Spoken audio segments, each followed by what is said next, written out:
Mulai aja ya kuliahnya. Bismillahirrahmanirrahim. Assalamualaikum warahmatullahi wabarakatuh. Waalaikumsalam. Tumben ya, agak pada telat ya. Mungkin kelas yang sebelumnya. Oke, seperti biasa ya, kita bagi-bagi poin dulu. Untuk pertemuan yang kelima ya hari ini, kita akan review dulu materi pertemuan yang lalu. Ya, materi pertemuan yang lalu yaitu bab yang keempat tentang pemajakan wajib pajak luar negeri. Bagi yang mau menjawab, tuliskan nama dan NIM di kolom chat. Pertanyaan pertama,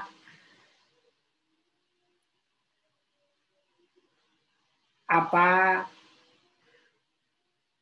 yang diatur di dalam pasal 2 OECD model?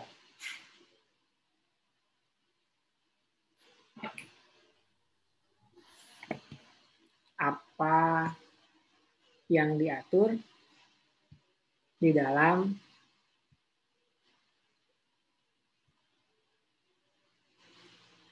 ya silakan Christian. Pasal 2 OECD itu mengatur yang pertama menjalankan jenis pajak apa yang saja dicangkup dalam P3B ayat 1. Terus poin kedua itu menjelaskan definisi dari pajak yang dicangkup dalam P3B ayat 2. Yang poin ketiga, daftar pajak-pajak apa saja di masing-masing negara yang saat ini berlaku di masing-masing negara pada saat P3B ditandatangani. Ayat 3. Poin keempat, bagaimana apabila setelah penandatangan P3B terdapat perubahan atau penambahan pajak baru. Ayat 4. Sudah. Oke. Berikutnya, apa kepanjangan dari P3B? Meta.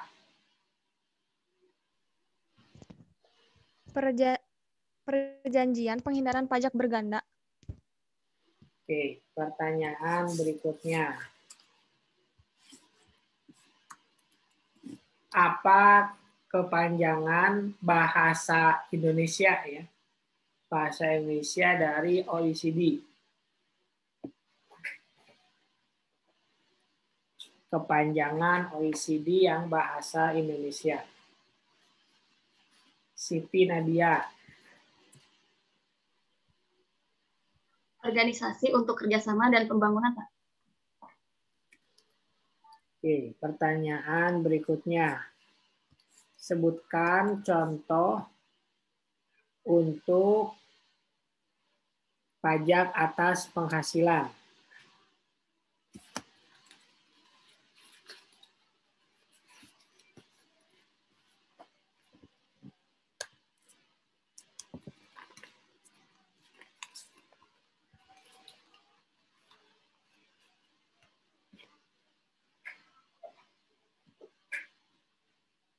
Sebutkan contoh pajak atas penghasilan atau income tax.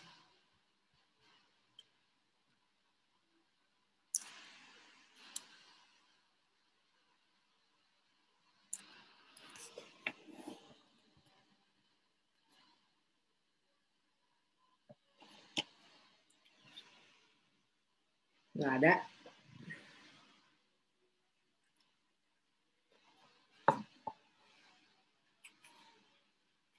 Siti Nadia, silakan. PPN bukan, Pak? PPN. Belum ya. Pajak atas penghasilan.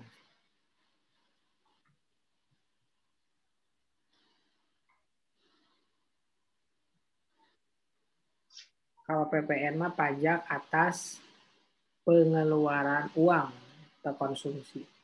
Riza, silakan. Gaji pegawai bukan Pak? Pertanyaannya kan contoh pajak atas penghasilan. Pajak atas penghasilan. Royalti, Apa? royalti, Royalti aja. royalti, capital gain, laba usaha. Belum ya. Siti Nadia lagi, silakan.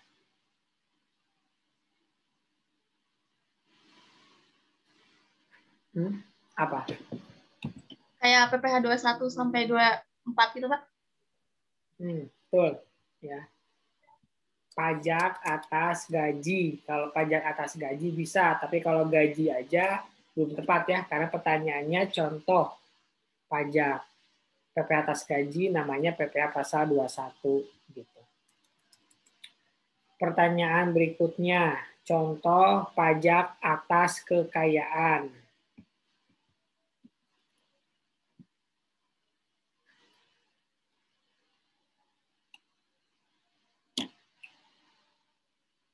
Ada?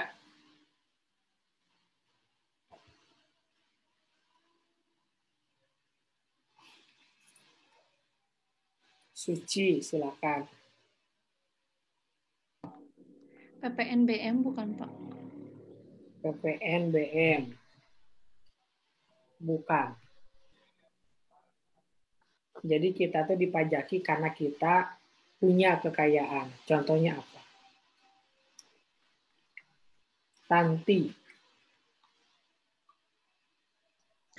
Pajak atas dividen, Pak. Dividen mah kekayaan ya. Bukan. Karena penghasilan. Kekayaan. Itu penghasilan. Ada lagi yang coba?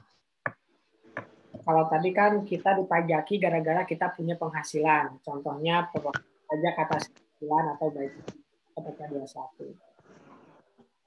Terus PPh pasal 22 karena kita punya penghasilan dari impor.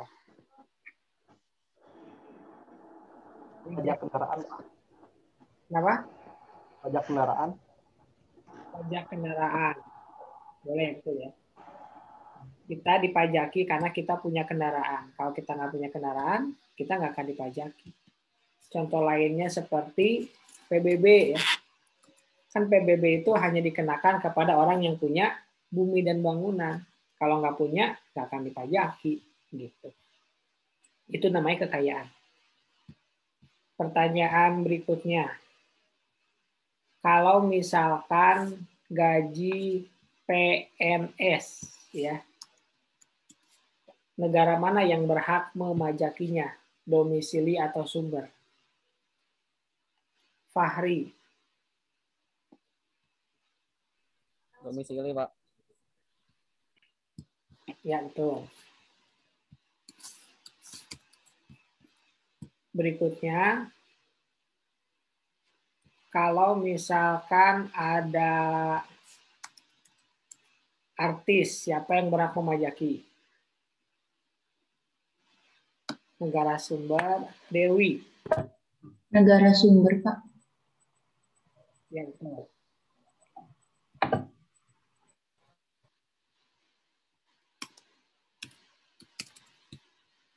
Berikutnya, ya. Contoh self assessment system. Contoh pajak yang ya Unika.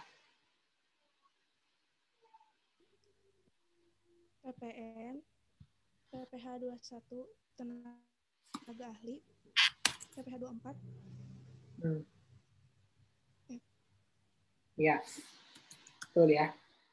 Karena kita dipotongkan oleh pihak ketiga atau withholding atau self assessment. Itu contohnya apa tadi? Unika lupa lagi tadi. PPN, PPN. 21 tenaga ahli.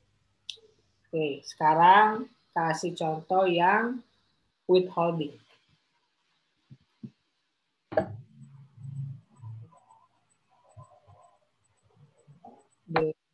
Dewi ya, Dewi silakan. Pajak penghasilan, Pak. Harus pegawai. PPh 21. Betul. Dewi Indriani ya. Iya.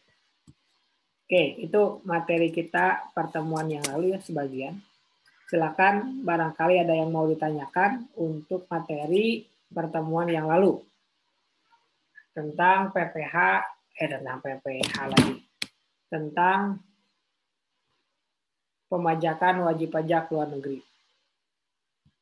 Ada yang mau ditanyakan?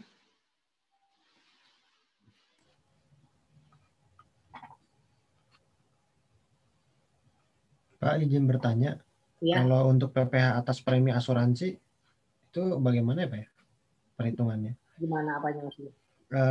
Itu kan atas premi yang dibayar tertanggung oleh perusahaan dalam negeri untuk luar negeri, kan ada tarif-tarifnya yang 50%, 10%, 5%, terus dikalikan dengan tarifnya sendiri Pak, masih kurang paham Pak.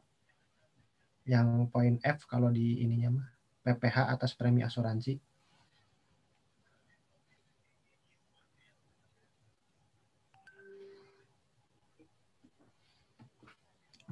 Poin F. Ini yang ya Pak. Makasih Pak. Ya, pertanyaannya apa? Untuk tarifnya Pak, itu tadi dikalikan yang untuk masing-masingnya Pak, itu kan ada yang 50%, 10%. Nah, itu tuh berlakunya saat kapan sih Pak? Oh ya, jadi ini kan ceritanya pajak internasional. Jadi kan kalau kita asuransi kan ada kemungkinan nih asuransinya itu bertransaksi dengan asuransi perusahaan luar negeri. Nah, kalau misalkan kita memilih perusahaan asuransi luar negeri, ya, maka atas premi tersebut dipotong pajak sebesar 20% dari perkiraan. Ya, nah yang disebut perkiraan itu ada 3 kemungkinannya, gitu. Kemungkinan pertama, kalau dibayar tertanggung kepada perusahaan asuransi di luar negeri, maka perkiraannya itu dari 50% dari jumlah premi yang dibayar. Contohnya misalkan ya, asuransi untuk pengiriman barang, gitu ya. Atau asuransi misalkan asuransi aset tidak berwujud gitu. Misalkan 1 bulannya itu 100 juta ya. Kalau kondisinya itu kita bayarnya kepada perusahaan asuransi di luar negeri, maka kita harus bayar pajak 20% dikali 50 juta karena 50%-nya gitu. Sama yang kedua, yang ketiga juga. Kalau kondisi yang kedua, ini mah perusahaan asuransi melakukan asuransiin lagi. Gitu ya, perusahaan asuransi yang melakukan asuransi lagi berarti 10% perkiraannya itu. Gitu. Atau yang ketiga, perusahaan asuransi Indonesia mengasuransikan ke perusahaan asuransi Indonesia lagi, kemudian asuransiin lagi ke luar negeri. Itu 5%. Gitu. Jadi yang 3 kemungkinan itu perkiraannya atau dasar pengenaan pajaknya yang bakal dikali 20%. Gitu. Baik Pak, makasih Pak. Gimana? Yang lain ada yang mau ditanyakan lagi? Gampang ya?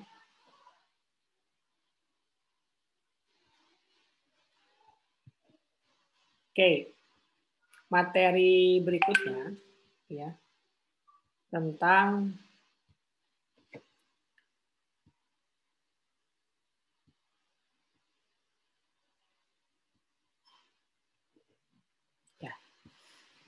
materi berikutnya itu tentang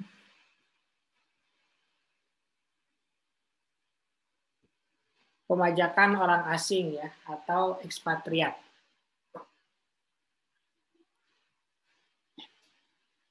Yang pertama, pengertian dari ekspatriat dulu ya. Ekspatriat itu orang asing. Bahasa kerennya bule. Gitu. Jadi kalau ada bule, itu artinya orang luar negeri yang datang ke Indonesia. Dia tidak selamanya putih ya. Bule itu bisa hitam ya.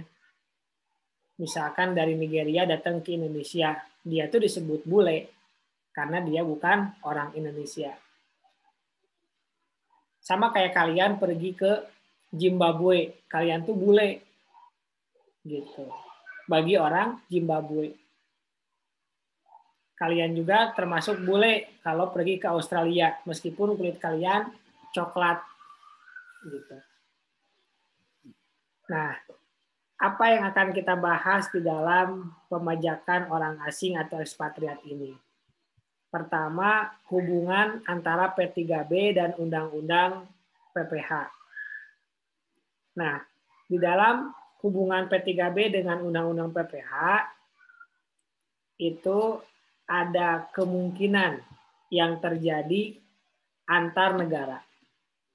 Misalkan Indonesia warganya punya penghasilan di negara Malaysia. Nah, itu ada dua kemungkinannya. Kemungkinan yang pertama, Indonesia dengan Malaysia itu memiliki P3B. Indonesia dengan Malaysia memiliki P3B. Sehingga dengan P3B itu bisa ditentukan siapa yang harus memajakinya. Residennya, residen Indonesia atau Malaysia. Begitu. Atau bisa ditunjukkan dengan yang namanya COD atau Certificate of Domicile. Seperti itu. Atau kemungkinan yang kedua,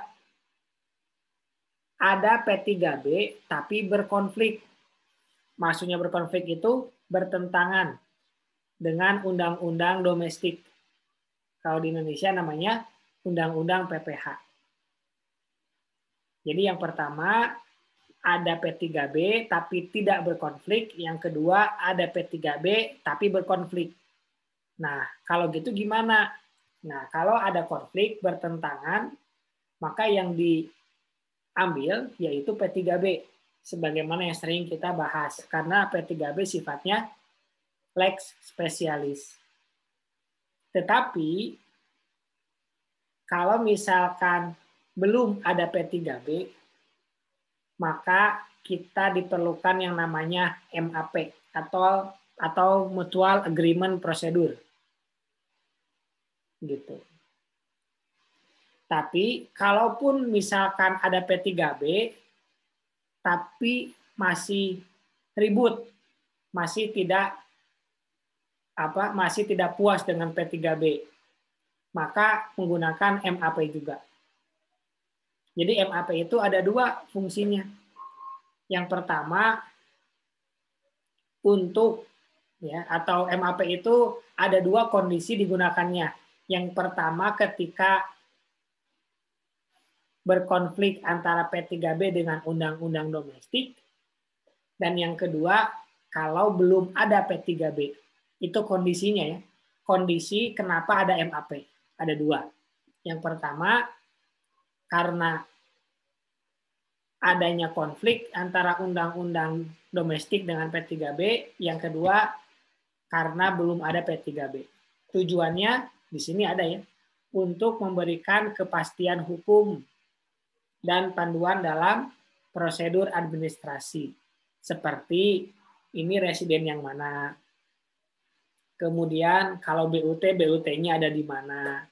Kalau udah menentukan subjek pajaknya, kemudian siapa yang berhak memajaki, dasar memajakinya dari mana, tarifnya berapa, yang disebut penghasilan itu apa, kemudian sumbernya itu dari mana. Itu kan nanti yang menentukan siapa yang berhak memajaki.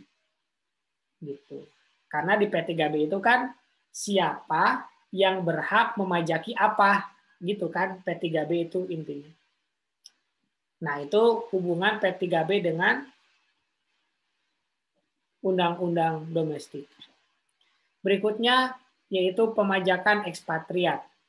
Ekspatriat yang tinggal sementara, ya, tinggalnya sementara. Mau itu semen bulan, semen tahun, ya, sementara aja pokoknya. Nah, kalau di undang-undang pajak itu tidak mengenal yang namanya ekspatriat. Ekspatriat itu sama dengan subjek pajak yang lainnya. Makanya ekspatriat itu ada dua kemungkinan dia itu dalam subjek pajak.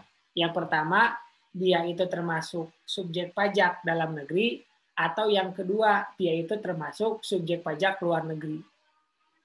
Mau itu ekspatriat, mau itu bule, di pajak itu cuma dilihat dua, dia itu subjek pajak dalam negeri atau subjek pajak luar negeri. Subjek pajak dalam negeri istilahnya penduduk atau residen, kalau di Undang-Undang P3B atau di P3B. Kalau yang SPN istilahnya non-penduduk atau non-residen, bukan penduduk. Gimana cara menentukan dia itu penduduk atau bukan penduduk? Sering kita bahas. Dia disebut residennya Indonesia kalau memenuhi 3 syarat. Pertama, dia harus bertempat tinggal di Indonesia. Yang kedua, berada di Indonesia lebih dari 183 hari. Dan yang ketiga, memiliki niat untuk bertempat tinggal di Indonesia. Nah, yang ketiga, berniat itu gimana cara membuktikannya? Banyak. Yang pertama, dia membawa keluarganya ke Indonesia. Yang kedua, dia menikahi orang Indonesia. Yang ketiga, dia membeli rumah atau permanen di Indonesia. Yang keempat, dia menyewa lebih dari 183 hari di Indonesia. Yang kelima, dia menjalankan kebiasaan ekonomi di Indonesia. Yang keenam, dia menjalankan hobinya di Indonesia secara rutin. Itu kita anggap sebagai subjek pajak dalam negeri kalau memenuhi itu. Kalau nggak memenuhi itu gimana? Berarti termasuk ke dalam subjek pajak luar negeri. Begitu. Nah ini kan kalian harus hafal tuh untuk menentukan dia itu subjek pajak dalam negeri atau luar negeri. Nah itu untuk orang atau individu. Kalau badan gampang. Syaratnya hanya 2. Yang pertama, didirikan di Indonesia. Yang kedua, bertempat kedudukan di Indonesia. Pada saat didirikan di Indonesia, bertempat kedudukannya di Indonesia, maka dia disebut wajib pajak badan dalam negeri. Kalau tidak memenuhi itu, berarti dia termasuk wajib pajak luar negeri. Oke. Kita tanya-tanya dulu ya. Sekarang tanggal 25. Di absen 25 di saya. Amanda.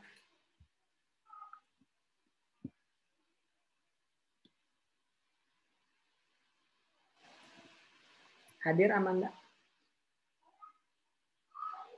Hadir, Pak. Ya, pertanyaannya apa itu ekspatriat? Ekspatriat itu orang asing atau orang luar negeri yang datang ke Indonesia. Oke. Herul. Iya, Pak. Ada berapa kemungkinan ekspatriat itu di pandangan undang-undang pajak? Ada 2, Pak. Apa aja? Apabila memiliki P3B sama apabila P3B berkonflik dengan Undang-Undang PPH. Salah ya. Coba Riri. Iya, Pak. Jawabannya apa? 4, bukan, Pak? 4. Apa aja tuh? Pertanyaannya sama kayak Herul, Pak. Iya, sama. Pertanyaannya itu ekspatriat di undang-undang pajak, ya. dilihatnya ada berapa kemungkinan?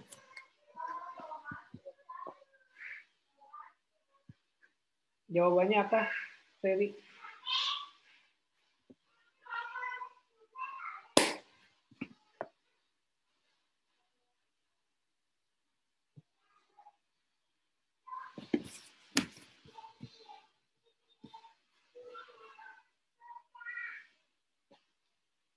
Dua, Pak. Nah, apa aja tuh?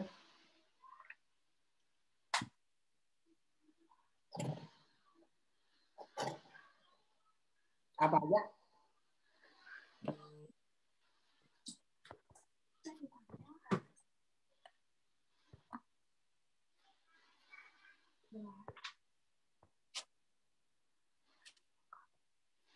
Nur Laila, apa aja? Jawabannya benar 2. Apa aja?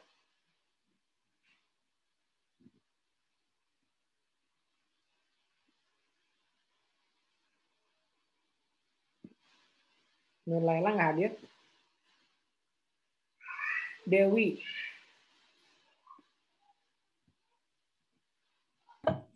Ada, Pak. Jawabannya apa?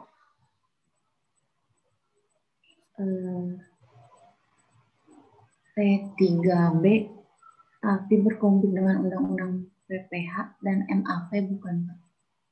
Bukan. Coba Rizky. Pak. Berstatus sebagai wajib pajak dalam negeri maupun sebagai wajib pajak luar negeri, bukan Pak? Ya, betul. Itu kemungkinannya ya, ekspatriat itu di pajak mah cuma 2 kemungkinannya. Kalau nggak subjek pajak dalam negeri, luar negeri. Berikutnya, Yohanes. Iya, Pak. Hubungannya P3B sama Undang-Undang PPH.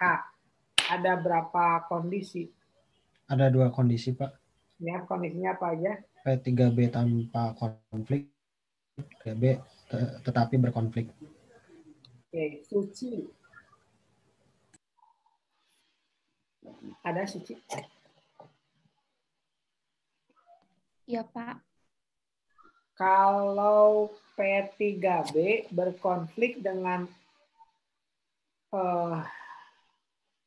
undang-undang domestik, yang menang siapa? P3B, Pak. P3B. Kenapa? Karena P3B like spesialis. Ya, betul. Siti Nadia. Ya, ada, Pak. Kondisi apa yang mengharuskan adanya MAP? Yang berkonflik, Pak. Terus apa lagi? Gimana, Pak? Ada 2. Apa aja? Tadi itu apa, Bapak? Kondisi diharuskannya ada MAP.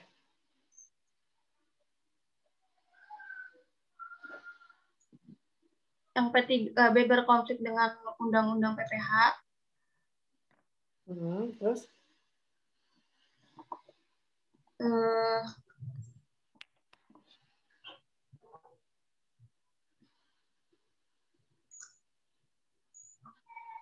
Apa lagi ya, Pak?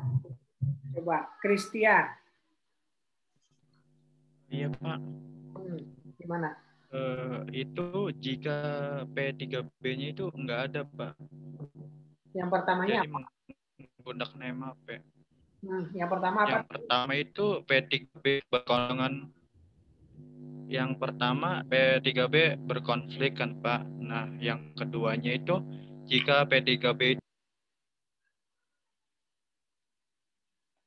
Ya, betul ya. Berikutnya, Riza.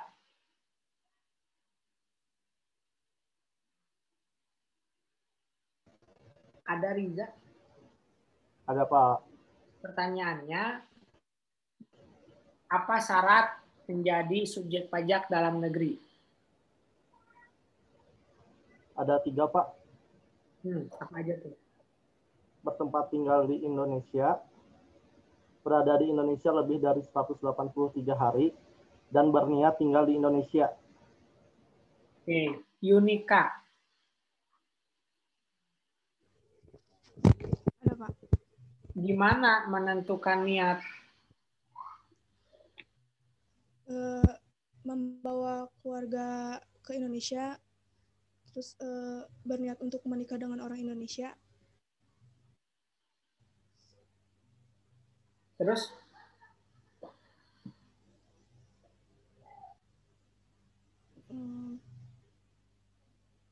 Udah, Pak. Cuma 2? Miranda. Iya, Pak. Apa lagi? Sama kayak Yunika, Pak. Selain itu, selain yang disebut sama Yunika. Membawa keluarga, membeli rumah di Indonesia, menyewa rumah lebih dari 183 hari, menjalankan ekonominya di Indonesia, menjalankan hobi di Indonesia. Menikahi orang Indonesia. Fadila. Hadir, Pak. Kalau badan gimana syaratnya? Ada 2, Pak. PDN. Yang pertama, didirikan di Indonesia. Yang kedua, bertempat kedudukannya di Indonesia. Ya, betul ya. Oke, kita lanjutkan. Nah, tadi saya udah bilang, ekspatriat itu ada 2 kemungkinannya. Yang pertama, dia sebagai subjek pajak luar negeri. Yang kedua, dia sebagai subjek pajak dalam negeri. Nah, kalau misalkan dia itu berstatus sebagai subjek pajak luar negeri, maka pemajakannya menggunakan Undang-Undang PPh pasal 26. Di mana tarifnya adalah sebesar 20% dari peredaran bruto. Penghasilannya macam-macam. Bisa dividen, bisa bunga, bisa imbalan, baik itu royalti, sewa, dan lain-lain. Pokoknya penghasilan yang diatur di dalam Undang-Undang Penghasilan. Nah, kemungkinan kedua, dia itu sebagai subjek pajak dalam negeri. Nah, kalau subjek pajak dalam negeri, maka pertama tentu dia harus memenuhi kriterianya dulu ya. Kalau nggak memenuhi kriteria, nggak disebut subjek pajak dalam negeri. Kalau disebut sebagai subjek pajak dalam negeri ya sama. Ya, sama dengan kita sebagai warga negara Indonesia. Kita kalau di Indonesia kan ada beberapa kemungkinan penghasilannya. Kemungkinan yang pertama kita dapat penghasilan dari gaji karena kita sebagai pegawai. Sama ekspatriat juga yang sebagai subjek pajak dalam negeri. Dikenakan PPh pasal 21. Gitu. Kan kita dikenakan PPh pasal 21 karena kita kerja, dapat bonus, dapat THR, tantim, reward, apapun namanya atas itu penghasilan, kita dipajakin. Seperti itu. Kemungkinan yang kedua,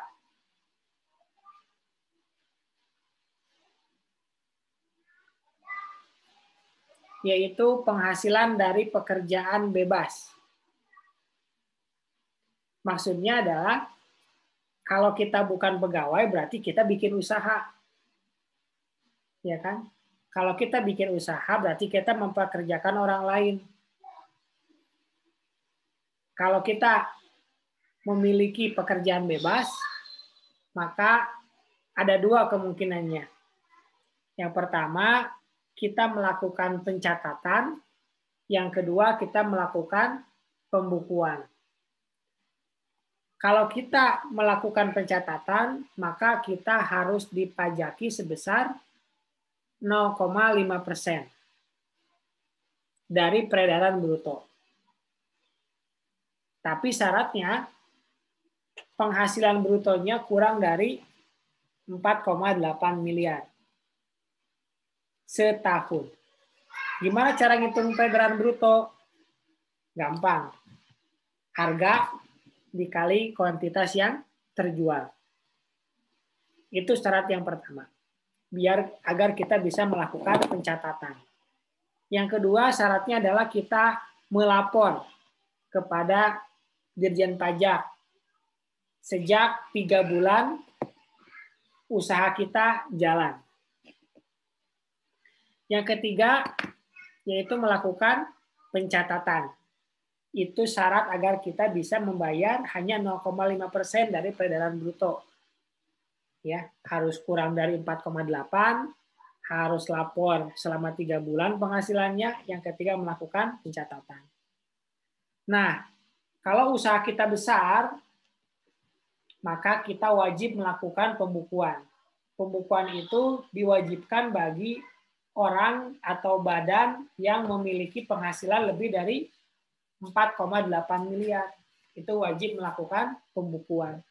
Tapi pajaknya pun bukan dari bruto, tapi dari laba sebelum pajak. Atau EBT, earning before tax, atau EBIT, earning before income tax. Tarifnya berapa? Tarifnya ada 2. Yang pertama, kalau peredaran brutonya antara lebih dari 4,8 miliar sampai 50 miliar. Tarifnya 12,5% dan 25%. Kemudian kemungkinan tarif yang kedua, yaitu kalau peredaran brutonya lebih dari 50 miliar, maka dia dikenakan tarif 25% saja. Seperti itu. Kemungkinan yang ketiga, yaitu penghasilan lainnya. Penghasilan lainnya banyak. Kan kita memungkinkan dapat dividen, dapat bunga tabungan, deposito, dan lain-lain. Nah, itu nanti dikenakan pajak PPh pasal 23. Kalau dia jasa 2%, ya.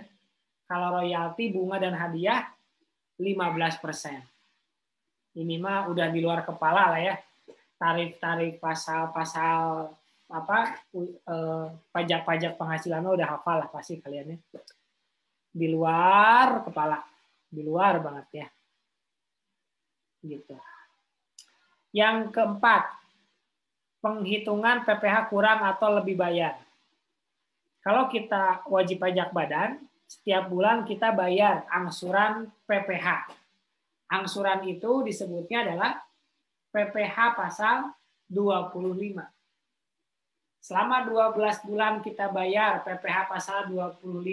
Kemudian di akhir tahun pajak kita menghitung ulang berapa pajak terutang yang sebenarnya dengan tarif yang di atas 4,8 miliar. Kemudian dihitung, kemudian nanti ada selisih antara pajak terutang dengan PPh pasal 25 yang kita angsur. Selisih kurang atau lebih itu, kalau kurang kita bayar. Nah, kekurangan itu namanya PPh pasal 29. Di pajak 2 kalian belajar rekonsiliasi fiskal itu sampai ke menghitung berapa PPh pasal 29 yang harus dia bayar di akhir tahun pajak. Jadi PPh pasal 29 itu munculnya hanya di akhir tahun pajak. Berikutnya, tentang hubungan istimewa. Sama, baik itu ekspatriat maupun non-ekspatriat, dalam hal hubungan istimewa sama. Seperti bagaimana menentukan hubungan istimewa, salah satunya adalah apabila kepemilikannya lebih dari 25%. Kalau lebih dari 25%, maka dikatakan dia memiliki hubungan istimewa. Lalu dilihat ketika dia melakukan transfer atau harga transfer atau transfer pricing, apakah wajar atau enggak. Takutnya terlalu besar atau terlalu rendah. Karena itu menjadi masalah. Kalau terlalu rendah berarti nanti pajaknya jadi kecil. Tapi kalau terlalu tinggi, gitu ya, pajaknya bisa jadi kecil juga, tapi buat lawan transaksi. Kenapa? Karena itu jadi biaya. Begitu. Jadi ada dua sisi. Yang dua-duanya ada kemungkinan merugikan negara. Seperti itu. Makanya dalam hal penghasilan pajak, dalam hal penghasilan antar hubungan istimewa ini ditentukan kembali oleh Menteri Keuangan. Jika ada indikasi kecurangan. Harga pasar 10.000, kenapa transaksi ini hanya 5.000? Kan itu terindikasi masalah. Seperti itu. Kemudian terakhir penghitungan PPh pasal 26. Tadi udah kita bahas PPh pasal 26 itu untuk yang SPLN. Tapi ada juga PPh pasal 26 itu untuk branch profit tax atau laba yang diterima oleh bentuk usaha tetap atau BUT. Jadi BUT itu sebenarnya bukan WPDN, tapi BUT itu adalah SPLN. Meskipun BUT itu SPLN, dia diperlakukan hampir sama dengan WPDN. Jadi nanti dikenakan pajaknya yang 0,5% atau 12,5% dan 25% atau 25% saja.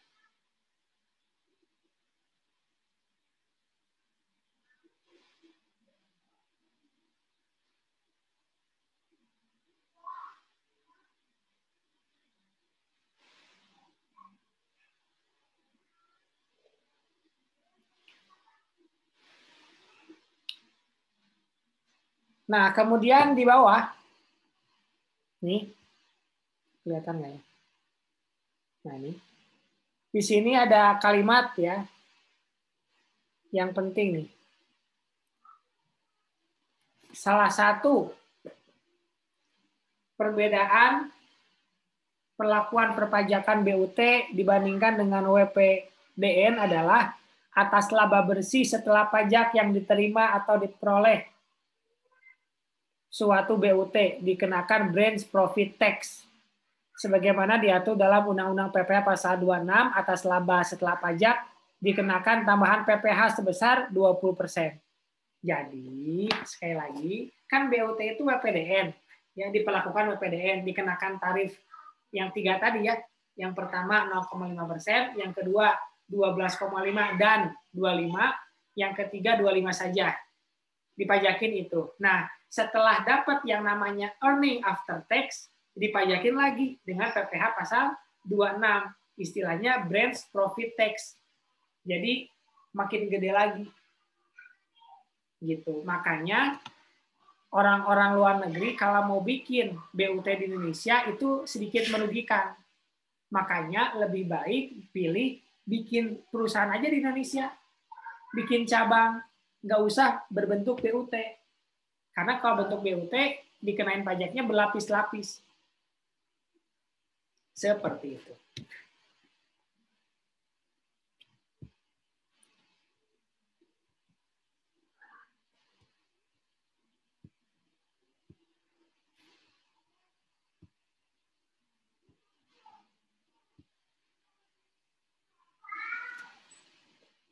Oke. Sekarang kita masuk ke pertanyaan ya. Wanda. Iya, Pak. Pertanyaannya, kalau orang asing sebagai SPLN dipajaki PPh pasal berapa?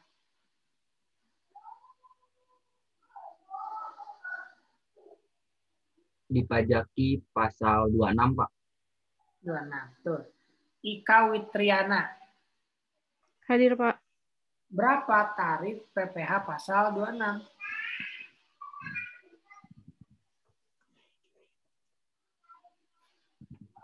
Tarif Ya.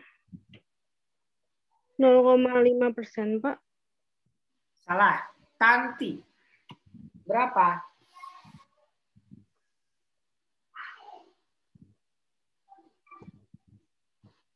Tanti adakah?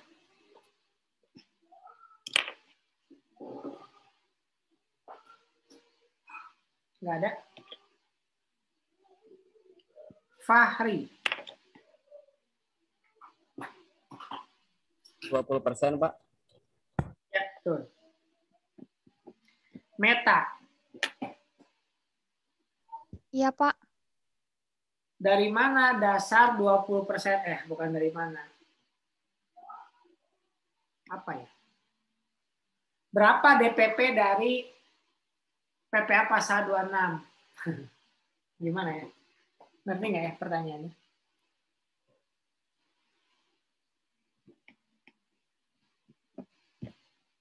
Gimana, Meta?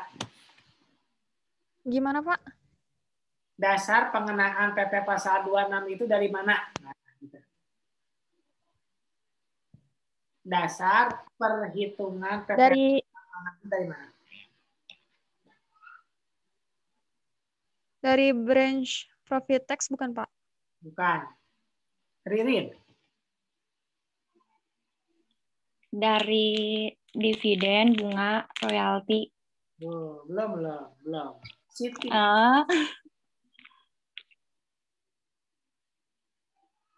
Siti ada? Penghasilan bruto bukan, Pak? Ya, betul ya. Kamu Siti Susanti. Siti Susanti bukan? Bukan. Siti Susanti katanya udah pindah, Pak. Oh iya ya kok. Belum saya coret ya. Oh, kamu Siti apa? Siti Nadia. Siti Nadia. Kamu udah dong tadi. Oh iya, maaf, Pak. Kirain Siti Nadia. Ya udah deh. Lanjut.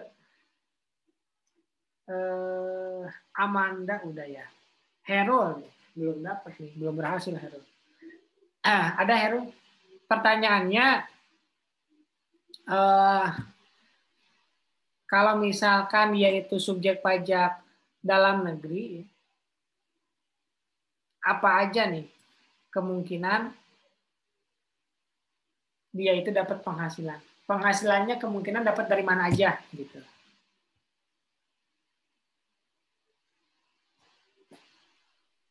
Gimana Pak maksudnya, Pak? Kalau dia SPDN, penghasilannya dapatnya dari mana aja?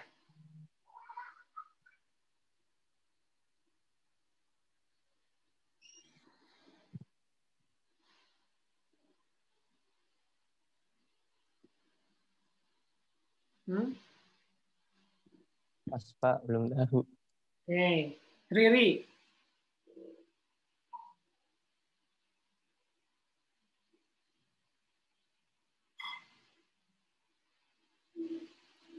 Riri.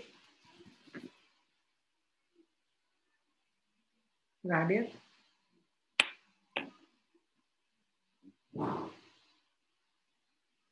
Nur Laila. Dari penghasilan pekerjaan bebas sama penghasilan dalam negeri, Pak.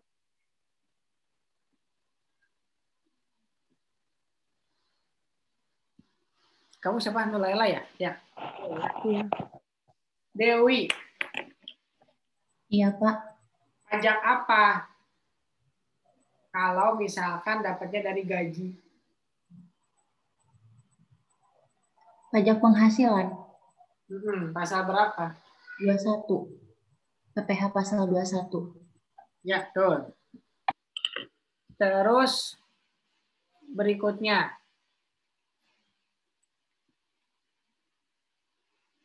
Siti Nadia. Siti Nadia. Siti Nadia tuh tadi belum berhasil menjawab ya. Kan tadi udah, Pak. Jadi udah. Ika berarti. Ya, Pak. Ika, berapa tarif pajak dengan peredaran bruto di bawah 4,8 miliar? 0,5, Pak. 0,5%. Yakin? Di bawah berapa, Pak? Di bawah 4,8. 4,8. 0,5%, Pak. Ya, betul. Anti. Iya, Pak. Berapa tarif kalau peredaran brutonya lebih dari 50 miliar? 25% tarifnya. Yakin? Dari peredaran bruto, ya. Yakin. Meta.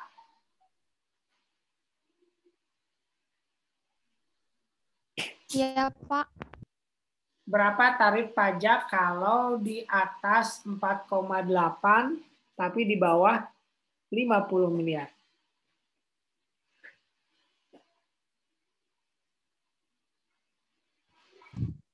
Tarifnya 2.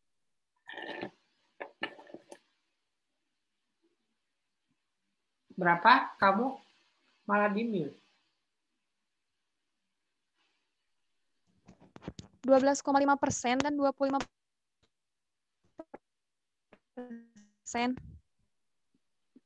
Hah? Jangan dulu di-mute atau kamu belum beres ngomongnya. Gimana?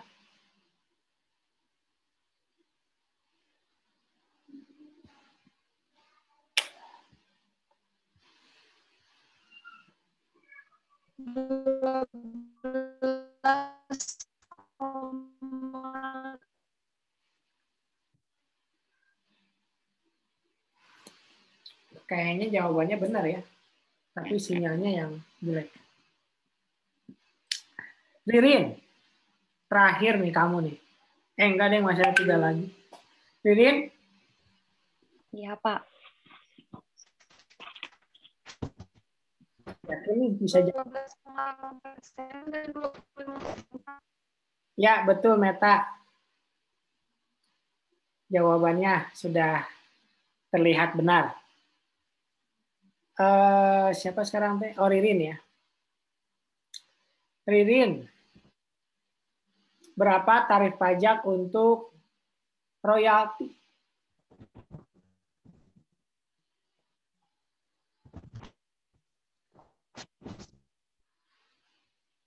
Hmm? 0,5%. Ya, salah. Herul.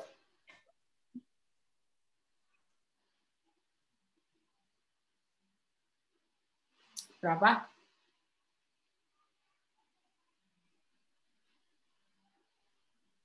%20, Pak. Iya, salah. Riri. Riri tanpa M. Iya, Pak. Berapa?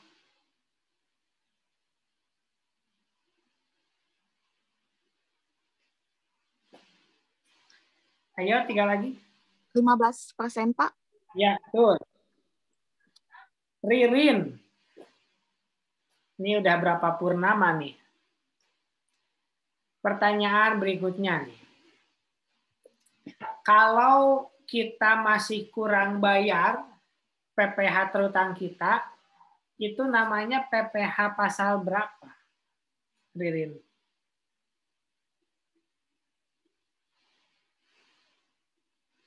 Bayar PPh pasal berapa? Heru, persiapan Heru?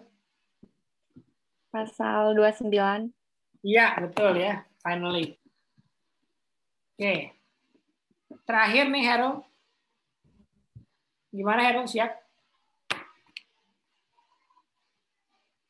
Kalau misalkan BUT dikenain tarif pasal berapa? Bukan. BUT dikenain berapa tarif?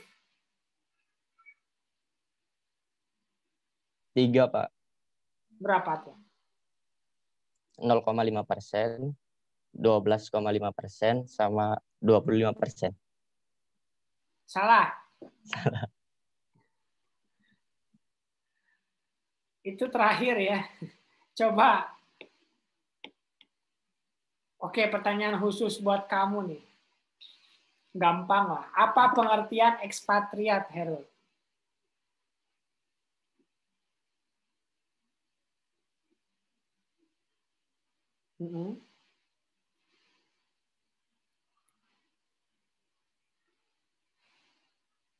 orang asing yang tinggal di Indonesia, Pak. Yang berada di Indonesia. Ya, betul ya. Nah, selesai ya. Oke, itu materi kita hari ini. Silakan ada yang mau ditanyakan. Ada? Kalau nggak ada, jangan lupa kerjakan tugasnya. Oh, kita mah bulan Ramadan nggak kuliah ya. Tapi taraweh ya. Kuliahnya 7 menit ya. Kuliah 7 menit. Kultum. Oke, kalau nggak ada lagi berarti kita ada 2 pertemuan lagi ya. Sebelum Ramadan ya. Gitu. Oke. Sampai jumpa di pertemuan yang akan datang. Terima kasih. Assalamualaikum warahmatullahi wabarakatuh.